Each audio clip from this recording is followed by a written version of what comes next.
Ibinibigay ko po kay Ronald Suelo. Naway ang pagpapala po Ama maghari. Pagharian niyo po Ama siya ng napalakas na kapangyarihan po Ama.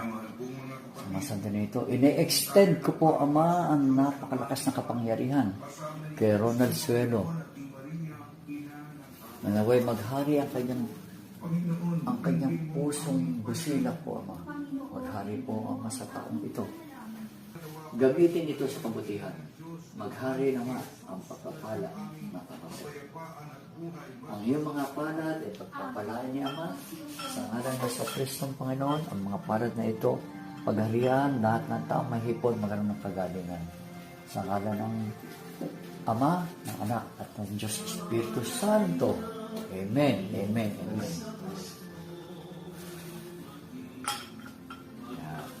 Tayo.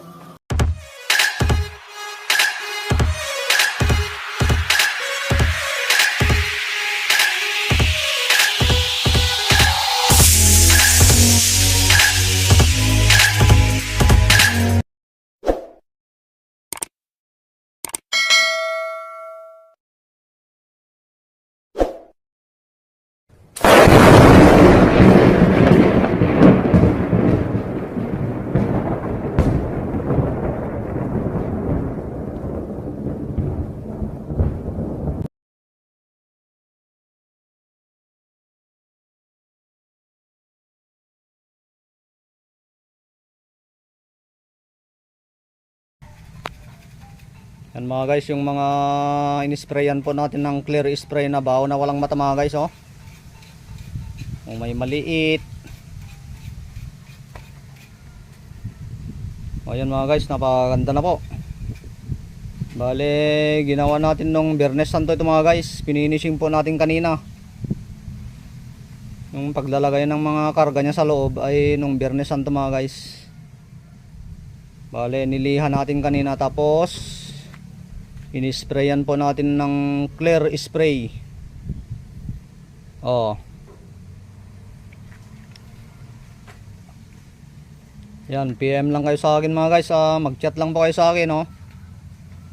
Mga gusto ng bao na walang mata, ano po ito? Tagabulag.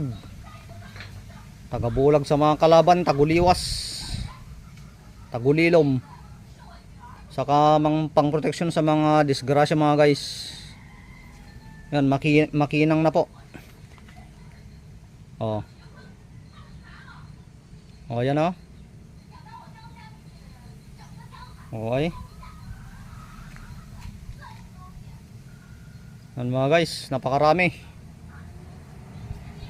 Paunahan na lang po mga guys kasi madaling maubos po ito mga guys, oh. Oh. Bao na walang mata.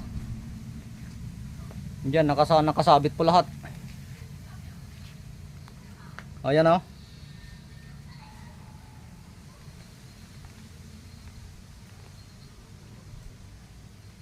Diyan mga guys, sinabit po natin dyan. O. Ang bao na walang mata mga guys, galing sa ano ito, sa nyug na walang mata. Yung katawan niya po. O, kung gusto nyo naman yung harap at likod nandun sa altar ko. Ito sa katawan nya. Pero ang bao na walang mata mga guys, kahit sa katawan nya kinuha, parang sili yan. Parang sili. Kuha kayo ng siling labuyo at kagatin nyo yung pinakamaliit na ano nya, bahagi nya, parte nya. Tingnan nyo, maanghangan pa rin kayo. Maanghangan pa rin kayo. Gaya nito mga guys, kahit sa katawan niya galing, mabisa pa rin po. Ganun po, parang sili siya. Kahit tikman mo maanghang pa rin. Ganun ang mga gamit mga guys. Ano? Bao na walang mata, punong-puno ng ano to mga guys, ah. Yung inilagay po natin dito yung ano, saka ano ito mga guys, mensahe po sa akin nung ano ito, mahal na araw. Mensahe ng ating Diyos Ama na sabi niya gagawa raw ako ng mga pangproteksyon na 7 yung materyales na ilalagay sa loob. 7. Yan. Yung ilalagay sa materyales sa loob niya ay 7. At ang 7 iyon ay pinaghirapan nating kinuha mga guys o hinanap. Napaka yung isang materyales, tumawid pa tayo ng ilog. Nagbangka, sumakay pa tayo ng bangka. Yan. Kinuha pa natin sa kabilang ilog, bundok. Sa kabilang bundok 'yon. At ang materyales na 'yon ay napakalupit. Kaya yung materyales na 'yon nandito sa loob niya mga guys. Nandito sa loob niya. Naipagdasal na rin po natin ito mga guys. Napakalupit na po ito. Mga baon na walang mata yan oh. Oh. May maliit oh para sa babae oh, napaka-cute. Oh.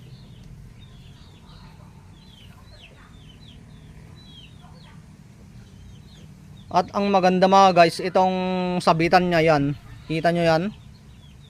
Yan, bronze yan. Yan oh, bronze. Tanso. Hindi yan nangangalawang. At ang tanso ay nakakapagbigay positive energy. Positive energy sa ating katawan. Nakakapagbigay yan. Tanso.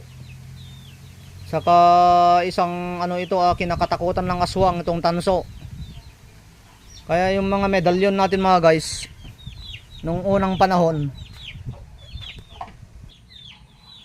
Kaya yung mga medalyon nung unang panahon mga guys, ginagawa nila sa bronze. Umuukit sila sa bronze. Mga Tres Pico, mga Infinito Dios, yan mga medalyon na ginagawa nung sinaunang panahon. Kasi yung medalyon pala na yan ay diyan tumitira pala yung mga mga guys, good spirit. Good spirit. Diyan tumitira sila. Tanso. O bronze. O yan o. O yan, PM lang kayo sa akin mga guys kapag type nyo po mga guys Punong-puno po ng ito mga pang protection po sa loob. At lahat ng galing sa akin ay napakaswerte din po mga guys. Napakaswerte, marami ng testimony sa atin. Marami ng iba't ibang bansa na nakakuha sa atin mga guys. Iba't ibang bansa. Na yun, nasa ibang bansa.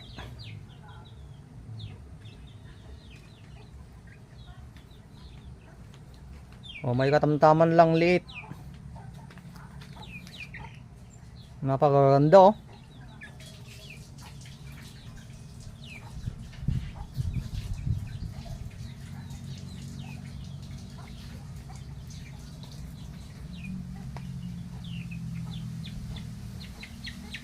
Saka yung mga galing sa atin mga guys ay mabibisa po, mabibisa. Maraming